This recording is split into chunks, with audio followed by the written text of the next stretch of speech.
啲人問，咁開始讀經嗰陣時候應該點㗎咁樣？咁啊首先要去感恩，將呢個佛法俾我哋嘅人。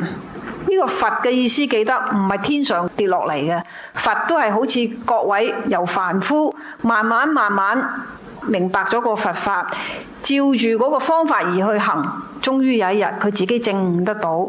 證悟得到嘅人嗰個呢，簡單啲講就叫做成佛啦。佛嘅意思即係都係人，佢就唔係天上跌落嚟嗰啲公仔。咁所以呢，呢個成佛嘅人，我哋叫做釋迦牟尼佛。佢就將佢喺呢個世間證悟到嘅一啲嘅方法，咩嘅方法啊？譬如而家仲係凡夫，你面對咗嗰個所謂嘅煩惱，你應該用咩個價值觀，用個咩嘅態度去面對啊？點樣去幫自己啊？你幫到自己，你先可以幫到人噶嘛？咁嗰個價值觀喺邊啊？個認知應該點擺啊？好重要嘅噃。咁所以我哋呢個呢，就叫佛經啦。佛經其實簡單啲講，係講俾你聽一啲方法嘅，你就唔好以為係一個迷信嘅東西。佛教呢係講緊天文學，講緊科學，講緊物理學，講緊人類嘅醫學。慢慢你聽落去你就明白，我唔係吹噓，全部都係真嘅。咁我哋所以開始嘅時候，第8頁阿拉伯數目字第8頁，先去感恩，講呢個咁好嘅佛法，呢個人係邊個呢？我哋先去感恩佢先。咁所以我哋合十讀佢個名3次啦。南無本師釋迦牟尼佛，南無本師釋迦牟尼佛，南無本師釋迦牟尼佛。南無嘅意思，你唔好以為殯儀館嗰啲南無佬嗰啲南無。南無你須知道，佛經本來從遠古嘅時候，由呢個梵文即係 Sanskrit， 而家已經冇咗呢種文字㗎啦。翻譯到嚟我哋中國古老嘅文字已經有幾千年㗎啦。咁所以呢個南無嘅意思就本來意思就係我歸依你，我投靠你，唔該你幫我啊，唔該你指導我啊。就唔係話咩南無佬咁嘅意思，唔係咁樣樣嚇。南無本師釋迦牟尼佛，咁即係話本師即係我呢個老師嚇。釋迦牟尼佛，唔該我投靠你，我希望你能夠指引我。咁所以呢，我哋懷住個感恩心，先去多謝我哋簡稱嘅佛陀，佢將一個咁殊勝個佛法講嘅俾我哋聽。咁再落嚟啦，開經偈啦，開經偈嘅意思係講緊，如果以我哋鬼佬話講呢，就係話你點樣去 pray， 點樣去祈願祈禱，祈願祈禱乜嘢呢？你哋讀俾我聽。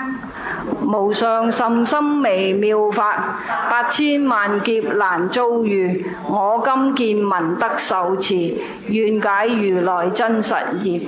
咁殊妙嘅方法，呢個佛法8000萬劫難遭遇，呢個劫嘅意思係講緊年代，經過好多年，呢個劫嘅意思唔係話哎呀有咩禍劫啊，有咩禍害要發生啊，唔係咁嘅意思嚇。經過咗8000萬嘅年咁耐啊，我都未必聽聞到呢個佛法啦。我今見聞得受持，我終於今日聽聞得到啦。受持嘅意思，你聽到之後，你仲要用喺平常生活上喎，嗰個先叫做受持喎。持就成日即係揸住，點揸住法啦？你活喺佛法入邊，佢教你嘅方法，咩方法啦？簡單啲講，生活嘅價值觀、人生嘅價值觀、生命嘅價值觀，你用呢個價值觀去睇你自己嘅煩惱，願解如來真實義。希望有一日我能夠明白，如來亦都係佛陀嘅另外一個尊稱。希望有一日我明白佛陀你喺呢本經文入邊你所講嘅真實嘅義理係點樣。咁你會話咁啊？你個法師你而家坐喺上邊，你咪解緊俾我聽咯咁樣。我解係用我一個演繹嘅方法。佛經呢，佢有一個好不可思議嘅地方呢。你睇咗，你慢慢睇，某一日你可能突然間 bling 一聲呢，你對佛經入邊嘅某一句說話呢，你嘅體會可以因應你自己嘅背景與你嘅煩惱呢，你有更深層嘅一個體會嘅。呢個就係佢個殊妙嘅地方。咁所以呢，你想中文要好嘅人，一定要讀佛經。等於啲人講話，你想英文好，一定要讀 Bible， 意思一樣係咁解。中文好嘅人呢，讀佛經呢，你就體會得到呢，你先識得呢，知道呢，中文字嘅了不起，好複雜嘅嘢，乜幾個字已經描述晒出嚟啦。係啊，言簡意賅。地藏經個了不起嘅地方呢，翻譯呢個經嘅大德係邊位呢？你哋睇睇第11頁啊嚇，佢翻譯得非常之好，佢將呢個經文入邊嘅人物、地點、時間、情緒、當下嘅內容交代得清清楚楚，冇一個多餘嘅字。你哋睇睇係唐于闐國，唐朝呢個于闐國三藏沙門叫做咩名啊？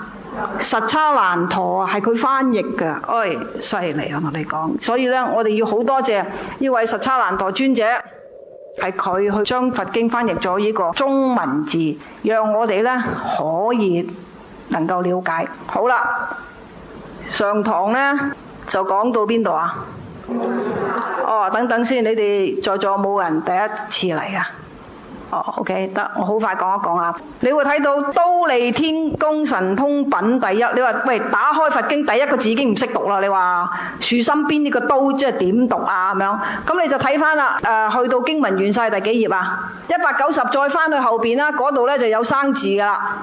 你睇唔睇到啊？嗱，你會點會睇到話第一品、第二品嘅嚇？因為地藏經總共有13品，簡單啲講有13個 chapter， 有13課嚇。品第一即係第一課、第一章 chapter 1。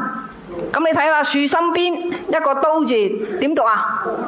刀咯，係咯。咁如果你遇到佛經唔識嘅字，你就翻去後邊睇啦。咁你話喂，有啲字我唔識喎，點解後邊冇嘅？咁因為嗰啲字我識啊，所以我就冇查到字典。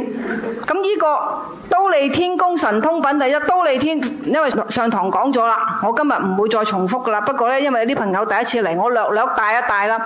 忉利天宮係佛教，佢將天堂呢分得好仔細嘅，講得好清楚，唔係含含糊糊同你講話去咗天國就算噶啦，唔係噶。邊個天係點樣樣？佢哋嗰度啲人係點樣樣過生活？你喺人間你要做咩嘢，你先至去到嗰度？甚至乎話嗰度嘅一晝夜，等於我哋人間嘅幾多年，全部係交代得好清楚嘅，一啲都冇含糊噶。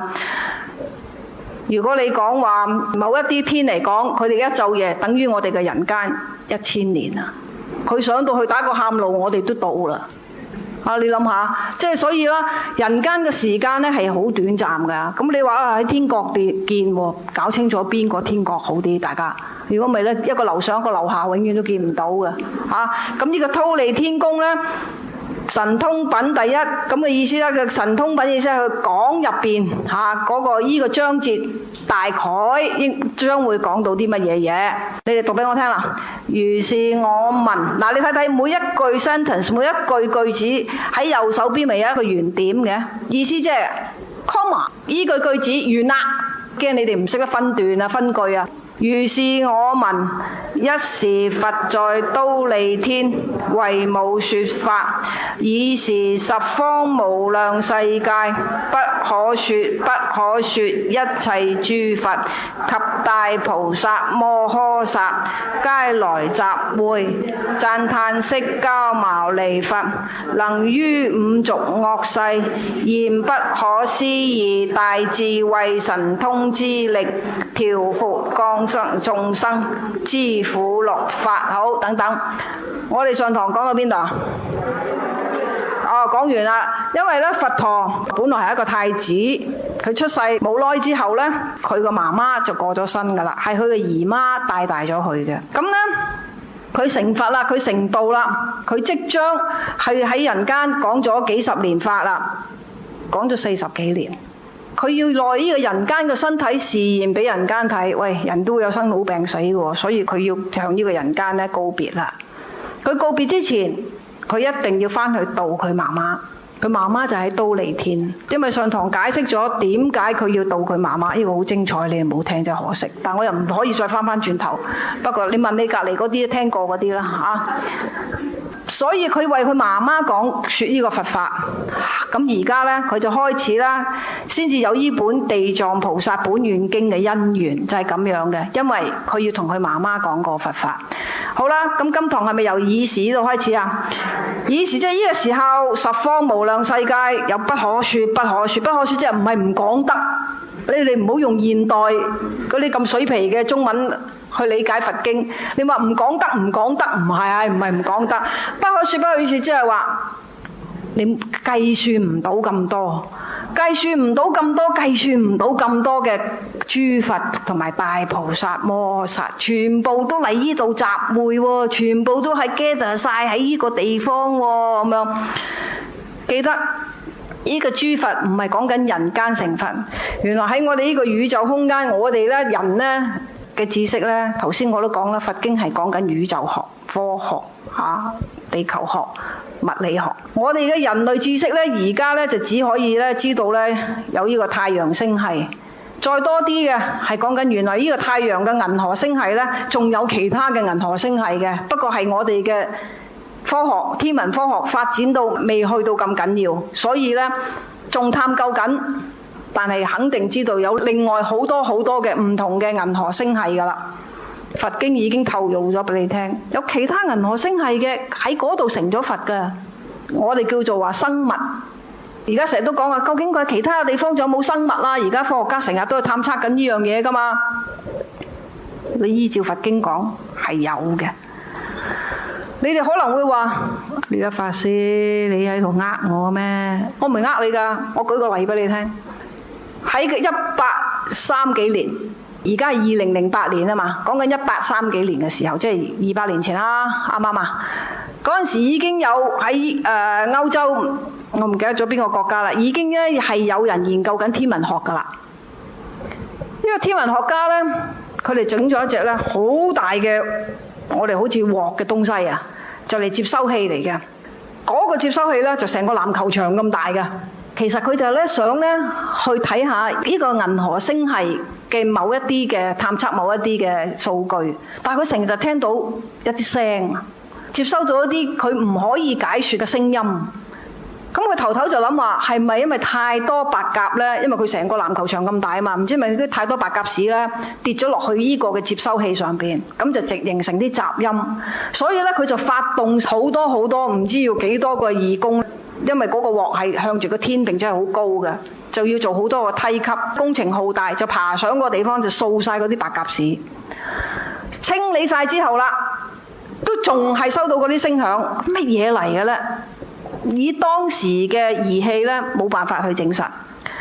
到最後，佢將呢樣嘅發現咧記錄喺文獻度。咁因為研究科學嘅人咧，佢哋就一定係世代咁都去追翻嗰啲文獻噶啦。等於我哋而家研究癌病嘅，乳癌嘅之前嘅舊藥，而家嘅新藥，咁啊舊藥啊新藥之間有咩唔一樣，有咩副作用？嗰個數據係咁樣嚟嘅。你一定要傳承翻之前人哋記低嘅文獻。2000年嘅今天，21世紀啦，嗰個儀器嘅唔一樣，終於佢哋就知道啦。當日喺200年前嘅人經過呢隻大嘅接收器，我哋咧而家普通俗話人嘅講咧，理解到叫鑊啦嚇，接收到咧原來係講緊話億萬年前。唔知邊個行星大爆炸，砰！嗰下聲音啊，砰砰砰砰砰砰到嚟，而家我哋地球先至收到啊！咁即係講俾一樣咩呢？即係話發生大爆炸嗰個星系離開我哋地球好遠好遠好遠好遠，但係嗰個遠呢，一旦有聲響呢，佢仲砰砰砰砰砰砰砰，而家先至收到啊！你諗下，經過200年之後，今時今日嘅天文科學儀器進步咗，人嘅腦啊精明咗，好多科學嘅印證先知道，200幾年前收到嘅聲響，原來講緊係外太空某一啲嘅唔知發生嘅乜嘢嘅碰撞嘅大爆炸之後，嗰個聲響我哋今時人類呢個所謂嘅地球先收到。研究天文科學嘅人呢，要有一個特色。係咩呢？其實唔係就係研究天文科學，所有科學家、醫學發明醫學嘅都係噶啦，謙虛，應該係謙卑啊！點解啊？你下下覺得你自己啱晒，你叻晒嘅，你永遠係發明唔到嘢噶。喺呢個不可說不可說，你數唔到嘅咁多諸佛及大菩薩摩訶薩。咩叫大菩薩呢？你記得菩薩同佛唔係天上跌落嚟嘅東西。都係經過好多生好多世去修行嘅。因為佛教入邊係講人有輪迴嘅，所以呢啲人佢喺一生一世度修行，慢慢去修行，經過唔同生唔同世嘅修行之後呢，佢終於佢領會到佛同菩薩嘅唔一樣嘅地方係喺邊度呢？咁樣由凡夫開始修行，到某一啲嘅果位之後，佢發覺人呢應該要繼續去付出嘅，修行其實唔係要搞掂自己嘅，應該要去 benefit 其他人嘅，要對社會咧人群呢有益嘅，呢啲就叫做菩薩啦。菩薩唔一定係出家人㗎，你得閒去下綜藝啊，咁咪好多啲佛像喺度嘅。或者你去敦煌洞窟啦，呢個絲綢之路啊，你睇到好多洞窟、好多佛像啊，或者菩薩嘅像啊，10個菩薩像，應該係100個菩薩像，1000、1萬個菩薩像，只有一個係現出家嘅樣嘅啫，個個都係現在家嘅樣㗎，有晒法冠啊，戴晒珠耳繩啊，靚靚啊咁樣㗎，你要留意下。大部分都係在家嘅樣嘅，出家嘅樣只係一個，邊個啊？就係你哋而家手上呢本經嘅地藏王菩薩啦。佢係唯一一個出家相，現出家相嘅啫，全部都係在家樣嘅。就係由凡夫修行開始，識得要去 benefit 對人間有所回饋啦。呢個所謂嘅大菩薩摩訶薩。同一般我哋話我回饋人間啦，我咪捐錢咯，唔係嗰個層次啊！大菩薩摩薩意思就係佢唔會退轉嘅，由凡夫去到菩薩嘅嗰位咧，假設原來當中咧係有經過一個階段嘅，日後有因緣先同你講呢個修行嘅階段。今日就係講佛經，唔想差得太遠。呢個菩薩嘅嗰位咧，假設有10級，當佢係有10年級啦，1年級。到7年級之前，你都會退轉嘅。退轉嘅意思，你可以有一日話：我唔信佛教，我信天主教。咁嗰個都唔緊要，信天主教。你睇下呢個 Mother Teresa，呢個德蘭修女啊，去印度，我覺得佢係菩薩或者係佛再來嘅。咁偉大，自己唔係個家境唔係唔好嘅喎，係嘛？佢咁願意放下捨下佢個所謂人間一切嘅享樂，去印度去幫嗰啲。印度咧，隨街都係啲 homeless 啊，即係冇屋企住嘅。你一病咧，就好似貓貓狗狗咁啊，喺街度瞓噶啦，冇人理你噶，大家都見慣不怪噶。而最了不起嘅地方就係咩咧？你可以會話大家可能會估話，咁梗係啦，咁佢個教廷派佢去啊，個教廷 support 佢啊，你錯啦。當時喺德蘭修女佢哋自己嘅教廷入邊係唔同意，亦都唔鼓勵佢去嘅。你去嗰度做咩啫？嗰度又冇 church。搞咩啫？德蘭修女係自己去㗎，係到因為佢後來做咗咁多年啦，得到好多人嘅認可，又受到其他地方各界嘅聯合國都開始，原來有個人咁默默去會付出，為啲病窮苦難嘅窮人，嗰啲人真係病到身體要截肢、臭冇人理，真係當你貓貓狗狗好似老鼠都不如嘅。你去自己親身去同佢洗傷口，醫好佢哋，醫好完之後放翻你出街咯，咪佢冇辦法養你噶，佢個地方都係慈善團體嚟噶，佢都係靠人哋去捐助，靠義工幫忙，得到好多個國家甚至聯合國都開始，有個咁嘅人默默付出，原來天主教嘅修女喎，教廷先至肯定佢做嘅嘢，先至係啊，佢係我哋派佢噶，冇咩唔啱。冇咩唔啱，呢個都係一件好事嚟嘅。我想講俾你聽，了不起嘅地方就係話，佢當時做嘅嘢，佢教廷都未必同意嘅噃。佢係純粹真係為付出而付出。普通嘅人，我哋會退轉。點解啊？阿爸話唔好喎，哎呀唔得啊，老公話要我翻去生仔啊，或者到咁上下，人不為己，天誅地滅啦咁樣，好多呢啲嘢㗎，你知唔知啊？會退轉。大菩薩摩訶薩經文講嘅唔會退轉，佢能夠食得起別人食唔到嘅苦，佢能夠忍得到別人忍唔到嘅苦，佢經得起孤獨啊！孤獨依家嘢好難搞啊，你知唔知啊？唔係叫你哋自閉，你話我不嬲都自閉㗎啦，嗱嗰啲唔一樣，經得起孤獨，因為好多時候無論你係修行上邊，譬如話以德蘭修女咁樣，大家好似嚟咗天主教嘅聚會係嘛？我哋呢啲即係冇分呢個宗教嘅，只要佢係嗰樣嘢，我就話我夾硬咬咗佢係做菩薩嚇，我就當佢係菩薩個化身。喺嗰個過程入邊，喺個修行嘅過程入邊，或者你為咗你嘅理想而去奮鬥個過程入邊，係孤獨嘅，因為未必有人認同你。尤其是我哋香港咁急功近利嘅社會咧，只會話你戇居啊，或者佢屋企大把錢啊，或者佢得閒冇嘢做啊。呢種聲音係好多噶，我諗遲啲都會噶啦。你哋話禮拜六搞錯啊，梗係去玩噶啦嘛。你聽經啊？你冇禮拜你冇事啊嘛你最近係咪有咩問題嘅解決唔到要聽經啊？嗱，講呢啲説話嘅人咧，唔係你嘅善知識，快啲咧揾本簿仔擲低。哦，你咁樣話我嚇？點解咧？假以時日，當你自己 ready 啦，你聽聞佛法，你覺得你有把握啦，並且喺佛經上邊，你覺得真係用得到嘅噃，呢個佛經係好嘅喎，人嘅思維係有唔同咗喎。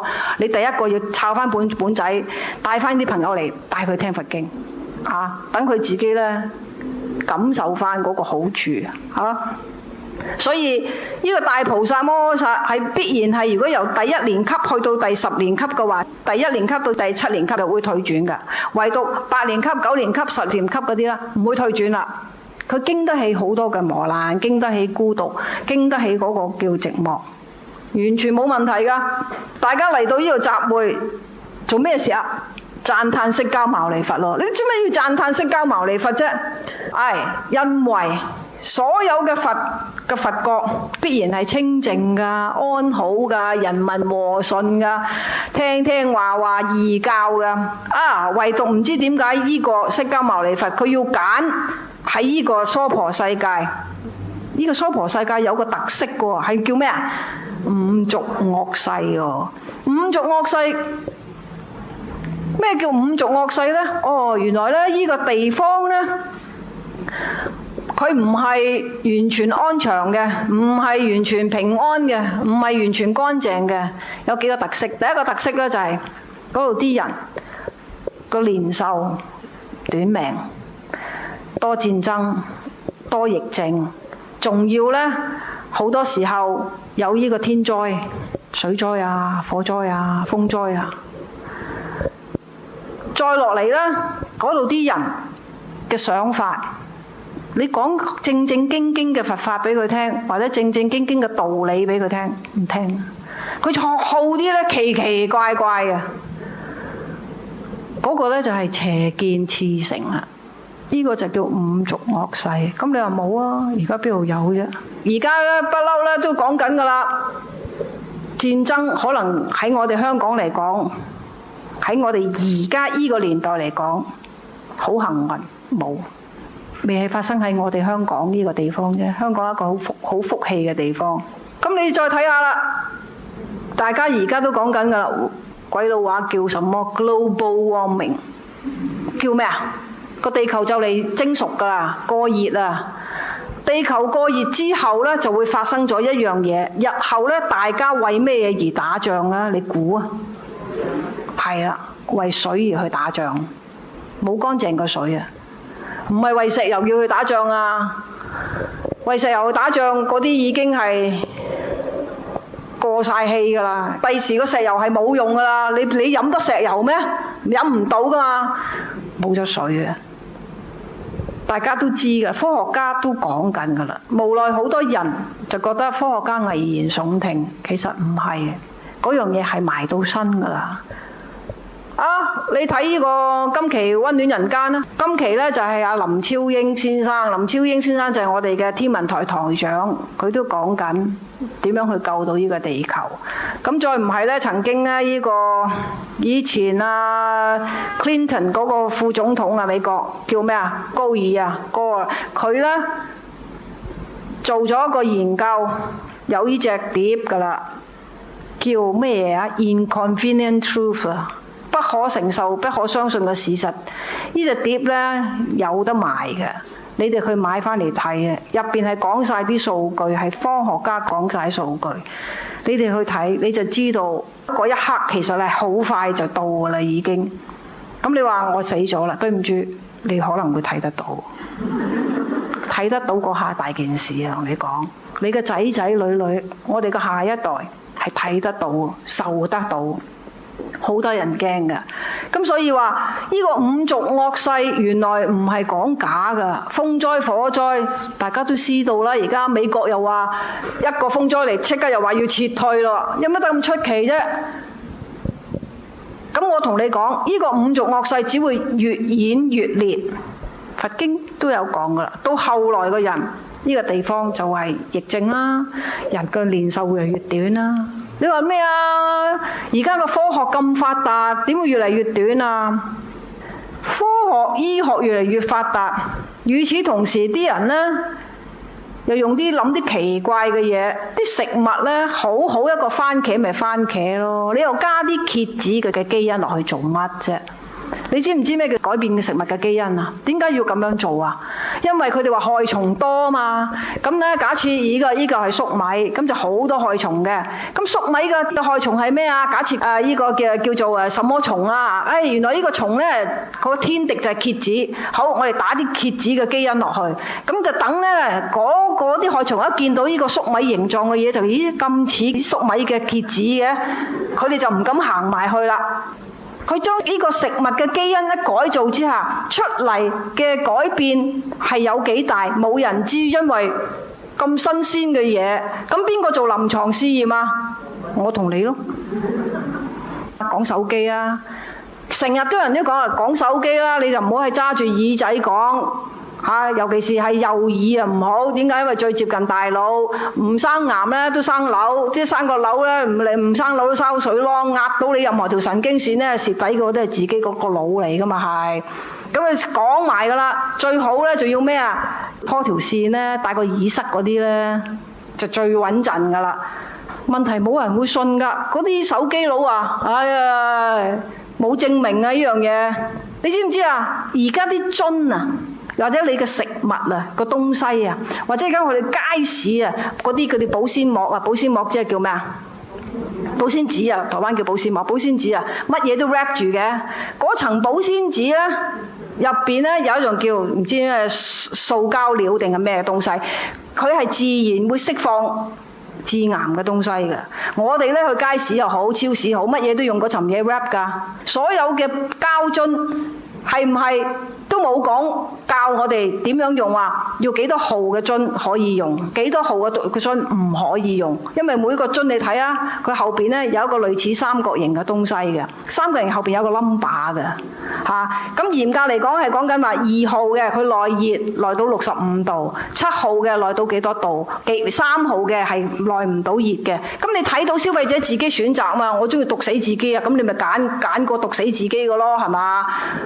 最慘唔係即刻死啊，生癌唔死啊，真係好大件事啊！你知唔知做化療好辛苦㗎？與此同時，社會公帑又用咗喺嗰度，咁你就知道啦。其實好多方面嘅嘢係可以去避免，可以去減少嘅。但係人類嘅貪婪，再加上某啲地方政府嘅無知，或者嘅對呢樣嘢嘅藐視，唔去正視，老百姓就戇居實受晒噶啦。咁所以呢，五濁惡世咪咁樣咯。嚟自你呢個食物嘅基因嘅更改，再講緊大家對個地球搏命咁樣濫用嘅資源，係咁去開墾呢個地球嘅嗰個土地，咁人咪多病咯。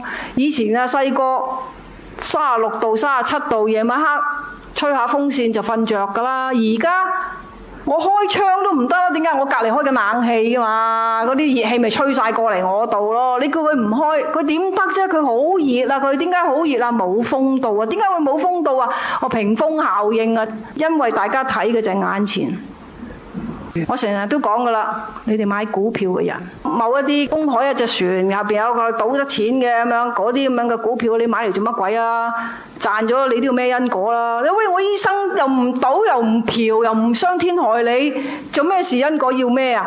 你買個股票即係你認同呢個做法，你認同咧喺公海度賭，然之後佢入邊咧又放數，黃賭毒咩都發生。咁你買得股票即係你有份孭啦，係咪啊？你無啦啦將你辛苦賺翻嚟嘅嘢，你一生咧為人嘅清廉，佢孭嗰條數喎，抵唔抵啊？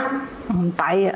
咁所以在座過我哋，你買咩嘢股票都好，你都要諗下，你係咪認同緊嗰個行業？你冇係個 number 你就買啦，輸死你啊！知唔知道啊？五濁惡世就係咁多呢啲嘢發生噶啦。咁所以呢，佛陀就點樣呢？現大不可思議大智慧神通之力。點解你話呢個現大智慧神通之力啊？做咩事幹啊？調伏剛強眾生依句就係、原來喺其他嘅佛國嘅人，嗰啲成咗佛有智慧嘅人，佢係咁樣睇我哋呢個娑婆世界嘅人，佢又會覺得我哋呢個地球嘅人咧好剛強噶，講又講唔聽，鬧又鬧唔曉，硬係咧要點樣呢？受個苦。我嗰次咧，因為眼睛嘅問題咧，我去睇一個眼科醫生。我又上到一課，個眼科醫生同我講，佢話人咧原來全身咧最多痛嘅神經咧，接收痛嗰個神經咧就喺眼球。你知唔知點解啊？佢話因為眼球係向外邊接觸事情嘅，唔同我哋身肝脾肺腎有層皮包住㗎眼球係得個眼皮，但係我哋望嘢嘅時候，眼皮要揭上去噶嘛。咁所以當外來嘅東西嚟嘅時候呢，第一個保護我哋嘅就係眼睫毛。眼睫毛呢就愛嚟擋發沙塵嘅，就唔係愛嚟電嘅，知唔知啊？你唔好走去電啊，知唔知啊？電都已經翹晒上去，你保護唔到沙塵啊，隻眼就多病噶啦。咁所以呢，呢個眼球呢，一遇到眼睫毛擋唔到嘅嘢，沙塵又好，雨水又好，假設有嘢入咗去，你第一個動作做咩啊？眯埋眼啊，會隻眼即刻會閂晒，啱唔啱啊？因為佢嗰個痛，其實講俾你聽話，喂，保護自己啦。佢將你嘅警號提起來啦，話將你個眼簾放落嚟，你要保護自己啦。我哋個眼睛好叻㗎，人嘅身體有好多個警號，痛即係講俾你聽，喂，你某啲嘢唔妥啦，你好啊叻啦，俾個 alarm 你，即刻我哋嘅人個眼即刻會閂埋，啱唔啱？人都會有呢個機制嘅，點解我哋個心咁戇居咧？遇到痛你都要攬住，唔好走啦，唔好走啦，咁戇居啊！嗰個人傷害你嘅，佢唔要你咪罷咯。你攬住一個人唔要你嘅人喺度喊苦喊忽，又要死又要生又要死，你咪傻啫！跟個咩道理呢？所以呢，佛陀就話剛強眾生，佢嚟做咩啊？教我哋咩啊？知苦樂法，要教我哋喎。你話苦係人都識噶啦，使咩要教嘅啫？我哋隻眼都識啊，眼球呢個功能啊，佢都識啊。喂，有外來嘅嘢會傷害到眼嘅，即刻叫我哋嘅眼簾閂埋佢，去保護緊呢個眼球啊！人嘅心呢，就神咗經。你為一個唔愛你嘅人自殺，為一個唔愛你嘅人喊苦喊忽，又失眠又瘦又癌殘，又搞到自己抑鬱。咁但係愛你嘅家人啊、父母啊、關心你嘅兄弟朋友諸如此類啊，就喺度着急，係咩道理呢？為咗一啲唔開心嘅經驗，就攬住唔放㗎噃，眼球都識得閂埋啦，閂埋啦，係嘛？我哋唔係㗎，攬住嗰啲痛苦嘅經驗，哎呀痛啊！搞咩呢？搞抑鬱。點解會咁奇怪嘅？有病，剛強眾生。所以佛陀就你要教啦，知苦樂法啦，教你知道唔好苦中作樂啊！原來人係可以喺煩惱當中釋放自己、解脫自己㗎。而家嘅你呢個呢，苦中作樂呢，自己搵自己笨㗎。唔好咁樣啊！所以佢咪要嚟教我哋咯。我哋剛強啊嘛。如果你記得你有啲咩唔開心嘅嘢都好，你即刻要諗翻，今日行出呢個門口，曾經有人同你講過，原來我哋全身最多痛嘅神經就係喺眼部個眼球嗰度。個原因就係原來痛，接收到痛嘅神經，與此同時講俾你聽話，你要保護自己。痛啦，你就好保護自己啦，就唔好咁戇居，痛就攬住個痛。冇人咁樣樣噶，但係就偏偏好多人咁樣樣嘅，剛強啊嘛嚇。各顯示者，你讀埋落去啊！等等，你睇下佛經啊，幾有規有矩啊！講晒人物出嚟之後啦，啲人嚟到啦啊！大家又要讚歎呢個釋迦牟尼佛能夠喺呢個五濁惡世咁難頂嘅呢班細路面前咧，仲好好去教呢班細路。所以佢哋咧就各顯示者，因為各人都帶好多隨從嚟噶嘛，有禮貌啊，有規矩啊，即係等於你人叫人啦。咁嘅意思啊，打個招呼啦 ，hello 啦嚇。各顯示者問訊世尊啊，問訊係咩啦？問訊咧，呢個又好好嘅。我哋咧喺佛教入邊咧，問訊咧就係一個禮儀嚟嘅。你哋呢度邊個係佛教徒？邊個識得問訊啊？即刻縮翻隻手。你識問訊啊？你出嚟，哥哥你出嚟。哦，呢個好呢個。哦，佢去廁所原來，算罷啦。嗱，呢個問訊咧，國際嘅禮儀。首先，你講緊合十就合咗啦嚇。呢個合十咧就橫跨晒咧任何嘅宗教嘅，你諗清楚係咪？基督教、天主教、乜嘢教、道教，全部佢跨教。你一見到對方，你合十，對方就有禮貌。咁但係喺佛教嚟講咧，呢個合十係咩意思咧？做得合十唔係。好，我介紹呢個了心法師。咁咧，呢個嘅合十咧，你去做之前，你首先咧好自然一樣嘢咧，就係如果一個人平常身體肢體緊張、心理緊張嘅時候咧，我哋嘅肢體咧係會有反應嘅。邊度開始會揦埋咧？肌肉好明顯嘅，由呢度開始。你好自然咧抽住㗎，當然唔使抽得咁高啦，嗰啲就嚇親嗰啲叫做緊張嗰啲咧，你好自然㗎啦。所以你話嚇親啊嗰啲，你漫畫都咁啊，嗰兩個膊頭即刻縮起㗎，有根據㗎。佛教入邊啲嘢咧，冇一樣嘢多餘㗎，樣樣嘢都有根據㗎。所以個合十，當你合十嗰陣時候，如果你當下係緊張，你好自然會抽起，咁即係話你嘅身體嘅肢體語言就提醒你放鬆。你好自然就放鬆落嚟，呢個係好自然。同埋你合十嗰陣時候，你睇下，你斷唔會隻掌係咁樣向前，又唔會擺左，又唔會擺右，好自然喺前邊。點解要咁樣啊？因為當人哋放鬆嘅時候，你擺左又唔舒服，擺右又唔舒服。點解？我條脊骨喺中間噶嘛，因為佢條脊骨又大陣喺中間噶嘛，提醒你做咩啊？做人要中道，乜嘢都要喺中間。做人要中道，唔好過左過右都係極端，了解冇啊？再落嚟呢，睇呢個嘅時候，合十完之後呢，好啦，佢話問訊世尊啊嘛，問訊呢係我哋佛教上面一個儀軌嚟嘅嚇。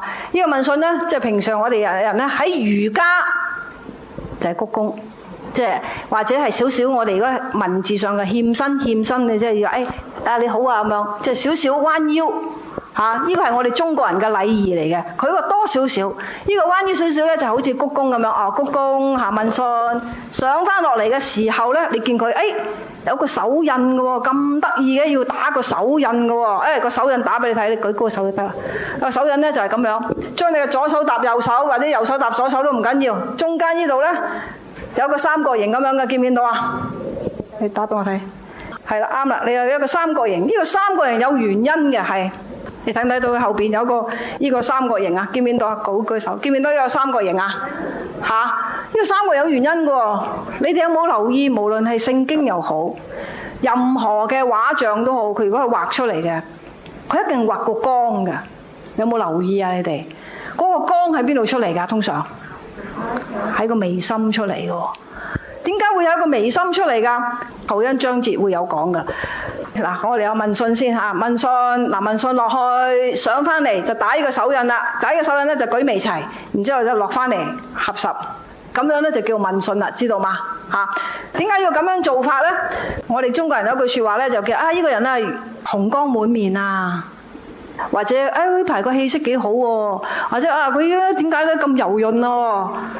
廣東話一句説話叫人逢喜事精神爽啊！總之呢個人呢排心情好啦，個樣都唔同啲嘅喎。一個人病有個樣㗎，普通人就叫氣色。你唔識睇人氣色就見到佢幾好喎？點解咧？嗰個心出嚟㗎。或者有啲人佢係修行上你覺得佢好似嗰個氣質唔一樣喎，有個清靜個感覺喎，係個心出嚟㗎。原來我哋普通嘅一個人，經過慢慢去了解咗佛法，將啲價值觀轉化到變咗咧，識得點樣係煩惱當中得到解脫咧。人喺一個清靜當中咧，我哋每人個能量咧就好充滿噶啦。一個人嘅能量嘅充滿咧，有幾大咧？普通嘅人咧就好似咁樣一個周圓，一個圓周。普通嘅人可以去到，但係咧。如果有一個更加修行得好嘅，好似佛陀或者啲大菩薩，啲修行都已經好好啦，佢嗰個光咧好大㗎。因此咧，點解我哋講緊話問訊嗰陣時候要做呢個嘅手印啊？無非係講俾你聽話，點解要舉眉齊啊？因為一切嘅畫像嘅代表，你睇有時睇人畫畫你知啦，一個聖人佢個光喺眉心出嚟㗎。好得意㗎，唔理你係咩宗教，其實係一個大秘密嚟嘅，就睇下你睇唔睇得通嘅啫。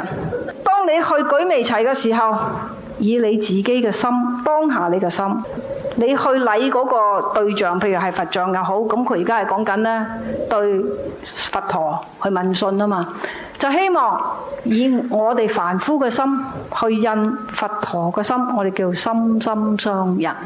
心心相印其實就係佛教嘅句語，後來就俾咗啲人用咗人間上邊，就大家心心相印嚇。其實咧，平常我哋好多時候咧用個成語咧係喺佛經入邊出嚟嘅。喺呢個問訊入邊，除咗係表示緊呢個手印係表示緊話，希望同佛陀嘅心大家去相應，與此同時都有個提示個作用嘅。提示咩啊？有一日佢得，你都得，因為佢都係凡夫修行而成嘅啫嘛。咁當然最後係懷住一個無比嘅感恩與恭敬心嚇。咁所以咧，各顯示者問訊世尊啊，你睇下幾有家教啊！嚟到打個招呼啊，同人哋，咁你就知道啦。跟住咧喺呢個時候咧，你讀俾我聽。如來含笑放百千萬億大明明雲，所謂大圓滿光等等。點解呢個時候如來就含笑啦？佢因為人哋同佢問訊，咁佢咪有一個嘅微笑啦。呢個微笑一帶動起來，佢個能量就開始起來啦。因為我頭先都講過啦，佛陀個能量就唔係普通嘅能量，就好犀利嘅一個光嚟嘅。咁呢個光唔會刺眼嘅。咁係咩呢？下邊嘅經文就係形容俾你哋聽，嗰個係咩光？佢哋嘅感受係一個咩嘢？佢做一個形容俾你聽啦。所以佢哋話放百千萬億大光明雲啦，係好似個雲咁樣喎。呢個光唔會刺眼，唔會殘眼嘅。所謂乜嘢啊？大圓滿光明雲，大慈悲光明雲，大智慧光明雲，大般若光。嗱，呢個字呢，單獨呢就叫般啦，下邊嗰個叫若啦，但係喺佛經入邊咧叫般若嚇。大般若光明雲，再落嚟啦，大三昧光明雲，大吉祥光明雲，大福德光明雲，大功德光明雲，大皈依光明雲，大讚歎光明雲，放如是等不可說而係啦，等等先。咁多光明雲，所謂大圓滿光明雲，因為佛陀佢個戒定慧修行都圓滿啦。點解要有呢個叫戒定慧嘅咁樣？因為我哋普通嘅人呢，個個佛陀都係由凡夫開始嘅啫嘛，係咪？個個咧凡夫咧都係有呢個問題喺度嘅。呢個叫咩啊？嗔即係話咧嬲怒啦。喐啲咧都發晒脾氣，怨人哋或者怨自己，咁亦叫貪嗔痴。用咩去對治呢三樣嘢咧？咁樣呢個咧就戒啊、定啊、慧啦。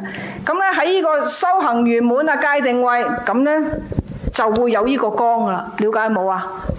再落嚟係咩雲啊？大慈悲光明雲係嘛？但係要修慈悲喎，所以點解佛教俾一個叫慈悲觀呢？就係咁啦。俾啲咩人修咧？親心重嘅人。咩叫親心啊？喐啲就發脾氣，喐啲就鬧晒人，應該發脾氣。一個人佢嗰個慈悲，呢個慈悲咧就包含住咧，唔係淨係對佢喜歡嘅人慈悲，一切嘅眾生都平等嘅。佢都會慈悲嘅，呢個修行圓滿喎，所以佢個光可以有咁犀利咯。再落嚟啦，大智慧光明雲啦，因為戒定慧都圓滿，呢個智慧自然就現前啦。佛教佢了不起嘅地方就係個智慧唔係人哋俾你嘅，我哋個個都有㗎。不過我哋太多嘅慾望，太多嘅貪念，太多嘅怨恨，太多嘅猛憎。太多呢個痴唔係愚蠢個痴啊，唔係痴心個痴啊，錯誤嘅價值觀就蒙到我哋咧，好似塵垢咁樣蒙住我哋，所以我哋嘅智慧冇辦法現前。再落嚟咧，大般若光明雲啦，講智慧咧，大家你都會話佢呢個人都好智慧喎。聰明同智慧唔一樣，聰明經過書本、經過經驗可以累積翻嚟。聰明就解決唔到我哋嘅煩惱，智慧都可以，但係智慧某啲嘢咧都解決唔到㗎，譬如我哋嘅生死啊。咁呢個時候咧要般若嘅智慧，呢個般若其實係我哋而家我要同你去溝通，就話解就叫智慧。其實佢嘅意思，如果用智慧嘅話，你將呢個般若嘅意思咧低等咗佢啊。佢係比智慧更高層次嘅，不過就冇辦法諗唔到一個比智慧更高嘅層次去形容呢個般若嘅內容啊！只要勉強同你講話，佢都係好特別嘅、好高層次嘅智慧咯。唯有係咁樣係溝通上咁同你去講。但係呢個大般若咧，其實呢個般若咧係比智慧咧更高層次，可以了斷生死嘅。再落嚟咧，大三昧光明雲，定之下，佛陀教我哋，日後你哋都會遇到，會講到俾你聽嘅。知止而後定，定而後靜，靜然後咩啊？安啊，安而後咧，慮啊，慮然後咧，得啊，係啊，所以咧。呢個先至係進入到呢個叫我哋叫三摩地去到呢個真係嘅定啦，呢個三昧啊當中咧，個人嘅智慧先至可以現前嘅，因為戒定慧佢都圓滿，所以呢個三昧嘅光明雲都出現啦。再落嚟，大吉祥光明雲、大福德光明雲、大功德光明雲，呢啲咧吉祥係因為佛陀去到邊，佢都可以帶俾人哋安寧。可以用佢個方法，讓啲人跳脫開嗰個煩惱，所以人人都可以因為遇到呢個佛陀而有嗰個得到呢個吉祥。因此，亦都係因為佛陀本身個福德非常之大，咁梗係啦，佢收到咁多世。你知唔知道？你哋入嚟呢個門口聽經都要有福德因緣。你話冇嘢啊？行入嚟呢個小眾群益會有幾艱難啫？坐巴士、坐 van 仔、坐電車、坐的士，甚至乎行路入嚟都得。你錯啦，因為好多人佢個福德因緣少啲都入唔到嚟，或者嚟到嘅，但係佢福德因緣薄嘅，佢都聽唔明我講乜。點解聽唔明啊？瞓緊覺。如果我講經，你哋都要瞓覺就大件事啦，你聽唔掂噶啦，你哋出到去我講經已經就晒，盡量咧投你所好噶啦，係嘛？你哋都搞唔掂嘅話咧，就弊家伙噶啦。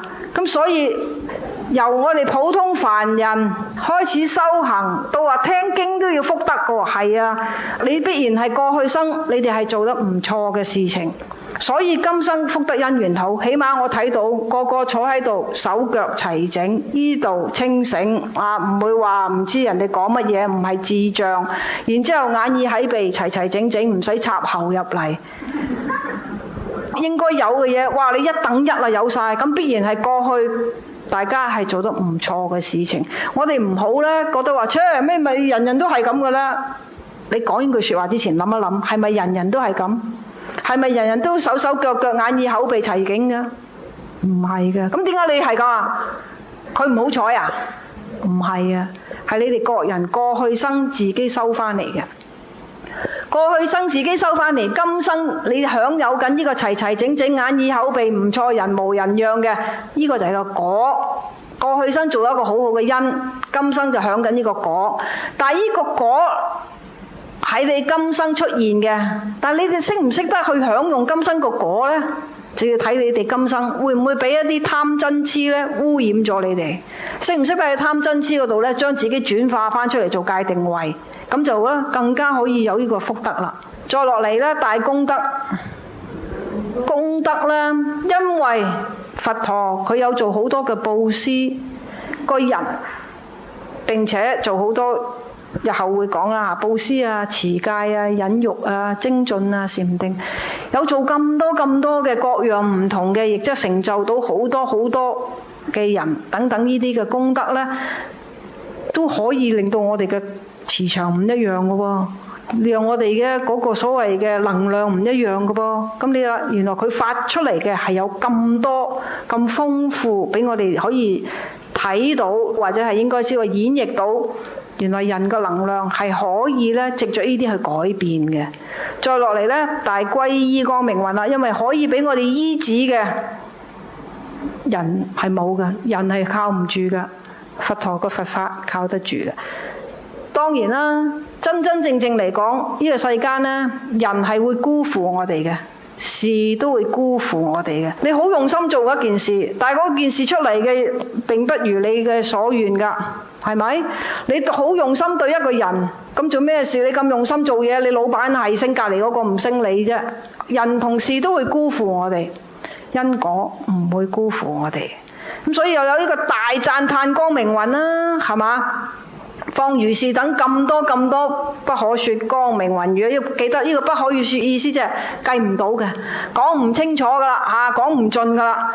咁所以呢，咁多光明雲，大家唔好帶住一嚿雲返屋企。今日講到呢度，下堂喺又出種種微妙之音開始啦。